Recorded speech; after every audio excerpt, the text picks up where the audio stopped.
As Open Animation Replacer has gotten continuous updates in 24, conditions introduced by it kept expanding over time. And with the combined effort of 3 different authors, my all-time favorite animations have been created: slope animations. With OER's 2.2 update, angle detection conditions were introduced, namely movement surface angle and is-on stairs, which determine the angle of the terrain. Slope animations utilize these incredible new conditions to introduce new animations for moving up and down sloped surfaces that changed based on movement speed and the terrain angle, and does this purely visually without any gameplay changes whatsoever. This results in a very immersive third-person experience, and seeing your character respond to terrain angle by bracing themselves with body shifting and arm adjustments is extremely satisfying to look at, making general traversal and parkour appear more engaging. With dynamic swimming idols, another animation entry in 24 adjusts the way which your character responds to water surfaces. These animations are for female characters only, and also utilize OER to add variety depending on the armor type equipped. This means that your armor type will determine which idols to trigger and which motion the character will utilize to keep themselves afloat. It replaces the stiff animations in the base game and adds new ones that range from subtle motions all the way to playful frolicking. And how about Malignus Conditions, an incredibly lifelike non-combat animations that respond to a variety of different external conditions dictated by survival mods. Hundreds of new animations have been added, where a character will respond to wetness and rain with insanely detailed and lifelike animations for both idling and traversing around. Same goes for cold areas, where the characters will respond to blizzard and actual wind direction and trigger unique animations for traversing, but also idling around. I don't think I can describe with words how much I love these animations, as not only they are incredibly well implemented, but have animation sets for almost every condition, from simply being cold or frozen, being present in dangerous areas, being out of stamina or fatigued, all the way to slightly or completely soaking wet, and you'll be seeing more of them throughout the entire video. Thank you to War Thunder for sponsoring this video. They're a comprehensive army vehicle combat game available for free on PC and consoles. The game allows you to take charge of 2,500 vehicles from 10 major nations, ranging from historically accurate planes and armored cars of the 1920 to the fighter jets and battle tanks of the modern era. Realism is one of the main focuses of the game, which I always appreciated. One example is very sophisticated vehicle damage models, where each vehicle is modeled down to its individual components that can be damaged or even disabled by enemy fire. War Thunder also features visually stunning graphics while being supported by authentic sound effects, helping you get immersed into the experience.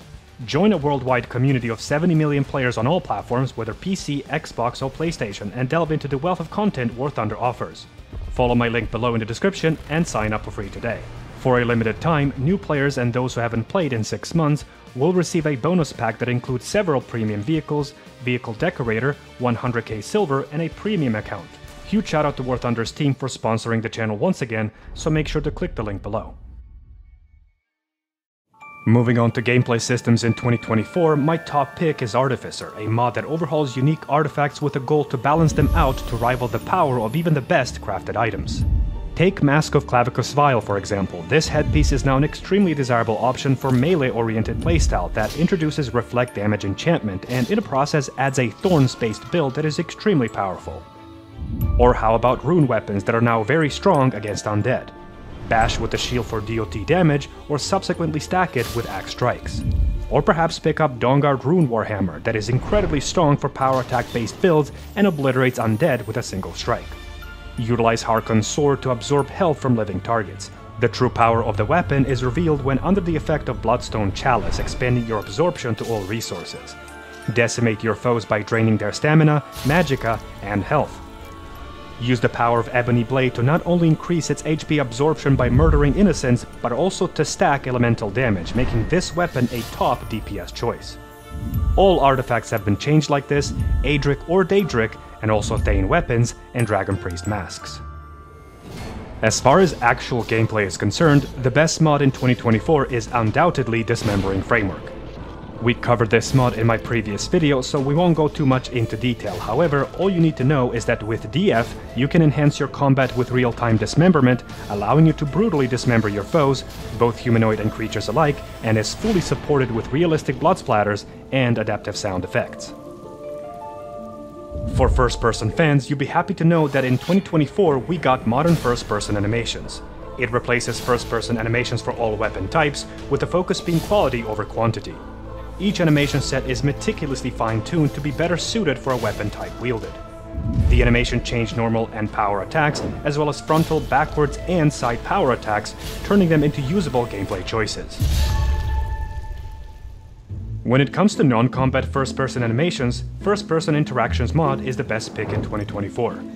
These animations add context-aware animations when interacting with the world in first person. They introduce animated hand gestures for a variety of actions, such as picking up items from the world space, opening chests and containers, harvesting different ingredients and flowers, or directly picking up coin purses.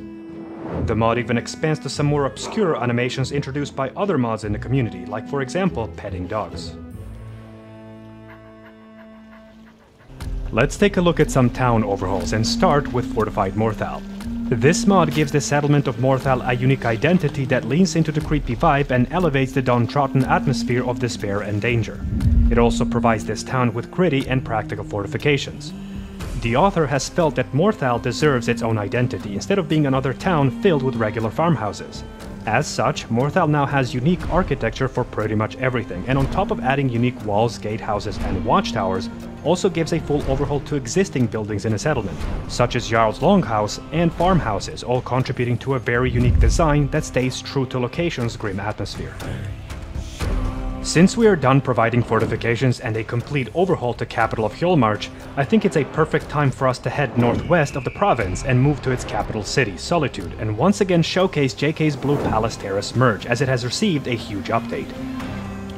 For uninitiated, this mod takes JK's Blue Palace and Drenging's Palace Terrace and merges them into one, keeping the best of both worlds, and in a process creates one of the best overhauls for Blue Palace.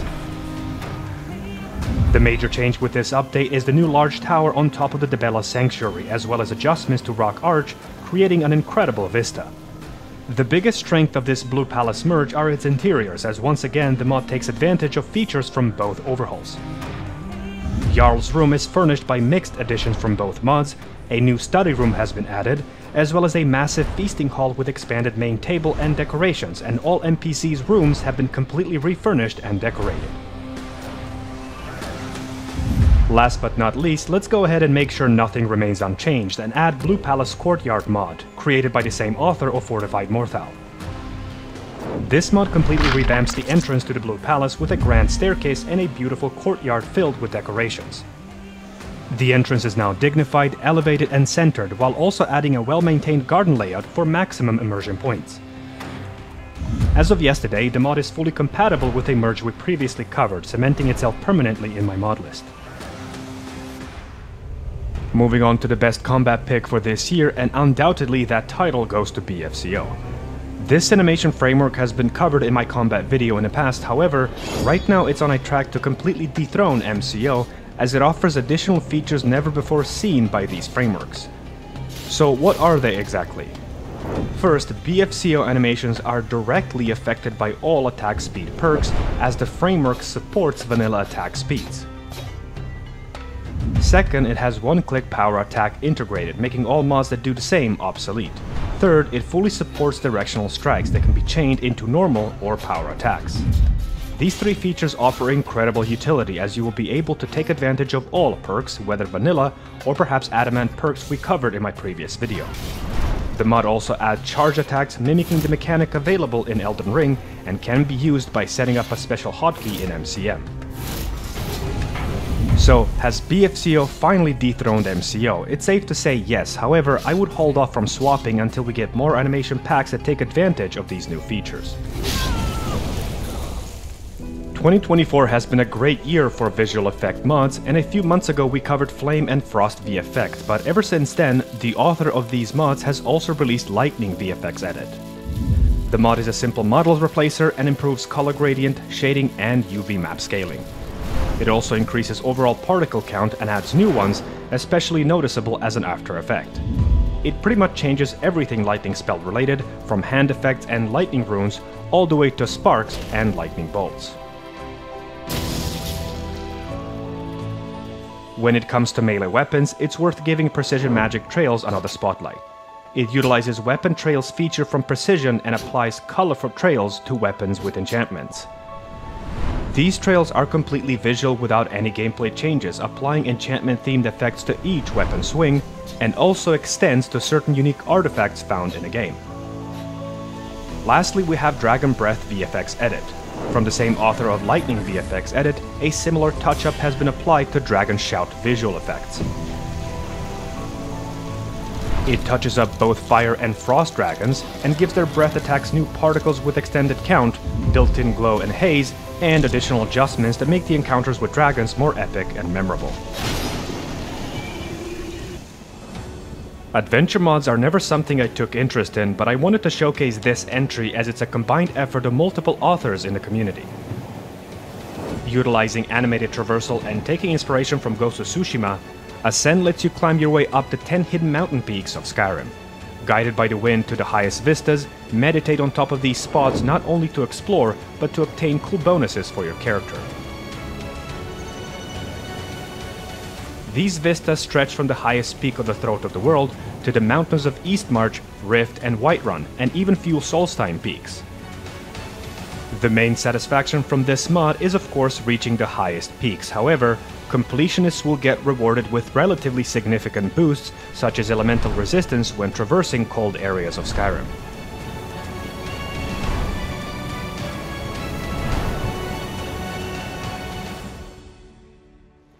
Let's move on to some visual changes and start with static clutter dotted around Skyrim. Bits and Bobs is a texture pack that utilizes complex material to add better details to static clutter. Complex material is an ENB effect that gives objects visual improvements, and it's not just a standard parallax, but rather an effect that emphasizes the glossiness of the surface and provides a smooth finish to all objects affected by it. Next, we got Oddments and Miscellanea, a cool little overhaul for objects mostly found in noble areas, with an emphasis on higher poly count, a shiny finish, and increased texture quality for that extravagant look. The same author has also released different bed replacers focusing on noble, peasant, and stone beds. All of these mods provide a model replacer for beds and texture improvements with a medium to high poly count. The mod is also created with immersion in mind, as utilizing base object swapper, it is possible to distribute these fancy looking beds only to locations where it makes sense, like for example the areas where nobility resides. And last but not least, there is also On Demand, a similar treatment as previous mods, but done to altars that can be found in Temple of Kynareth, making them comfier and more visually appealing. Flora mod releases in 2024 were pretty amazing, however, one mod once again stands out as my personal favorite, and that's Nature of the Wildlands. This mod has been released in 2022, but a month ago has received a complete rework with a 3.0 update. As a part of the rework, this mod now entirely changes the vegetation layout for all forests by adding flora meshes and natural object placements. And most importantly, it now comes with key improvements to navigation meshes, solving one of the major issues with tree mods. Completely transform forest areas in the game and make certain locations unrecognizable with this mod's tree density. Variety is one of the biggest strengths of the mod, as each biome will feature different trees, offering over 400 new tree models. As far as grass mods are concerned, easily the best pick for this year is Freak's Floral Fields, one of the most diverse grass mods I've personally installed that features 3D models from Cathedral Grass Library. Each biome will feature different grass type and coloring while respecting the area's climate and theme and intended vision for the said area. This means that Whiterun's tundra will feature appropriate yellowish hues, while Morthal swamps a mix of colors for maximum consistency. Due to its incredible implementation and visuals, this grass mod ended up being one of my favorites. When it comes to best character presets, it would be a crime not to give this title to Viper's Delia. This preset has been a major part of my video showcases for the past year, and it has been made by my good friend and a favorite screen archer in the community. Obviously, it's not the most lore-friendly choice out there, but she doesn't care about lore, and I'm at a point where I just like installing mods that are visually appealing to me. So, if you're in the market for a good-looking female preset, checking out the author's profile might be the best bet. I'm going to leave some mods for a planned part 2, since we still have 2 months to go until the end of the year, so I'll cut the rambling for now. Thank you for watching, and I will see you in the next video. Take care. Shout out to War Thunder again for sponsoring today's video. Check them out for free on PC, PlayStation, or Xbox, and use my link below to register. New players or those who haven't played for 6 months will also receive a massive bonus pack across all platforms, including multiple premium vehicles, in-game currency, and more.